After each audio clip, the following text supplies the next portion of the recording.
సందీప్ రెడ్డి వంగ దర్శకత్వంలో ప్రభాస్ హీరోగా తెరకెక్కుతున్న మోస్ట్ అవైటెడ్ ఫిల్మ్ స్పిరిట్. ఈ సినిమా అనౌన్స్మెంట్ నుంచే ప్రేక్షకుల్లో భారీ అంచనాలున్నాయి. అయితే ఈ సినిమా స్టార్ కాస్టింగ్ మరోసారి సినీ వర్గాల్లో చర్చనీయాంశమైంది. తాజాగా ఎన్టీవీ పాడ్కాస్ట్ షోలో పాల్గొన్న సందీప్ రెడ్డి వంగ సోదరుడు నిర్మాత Pranay Reddy Vanga spirit star casting గురించి ఫుల్ క్లారిటీ ఇచ్చేశారు. ఆయన చెప్పిన దాని ప్రకారం ముందుగా అనుకున్న ఓ 2 స్టార్స్ ను తప్పించగా ప్రచారంలోకి వచ్చిన మరో 2 స్టార్స్ సినిమాలో లేరని చెప్పారు. ముందుగా ఈ సినిమాలో బాలీవుడ్ బ్యూటీ దీపికా పదుకొనేని హీరోయిన్ గా అనుకున్నారు.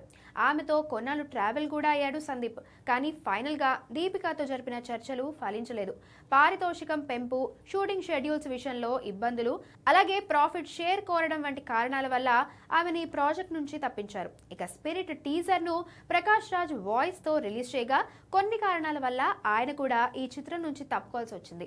ఇదిలా ఉంటే ఈ సినిమా అనౌన్స్ చేసినప్పటి నుంచే కొరియన్ స్టార్ డాన్ లీని తీసుకోవాలని అభిమానుల నుంచి విపరీతమైన హైప్ వచ్చింది. అయితే స్పిరిట్ స్టోరీ పక్కా హైదరాబాదీ కావడంతో ఆయనకు కథలో చోటు లేకుండా పోయింది. అలాగే ఈ చిత్రంలో మెగాస్టార్ చిరంజీవి అతిథి పాత్రలో నటిస్తారనే ప్రచారం గట్టిగా జరిగింది. ఆ వార్తల్లో నిజం లేదని ఎప్పుడో క్లారిటీ ఇచ్చేశాడు సందీప్.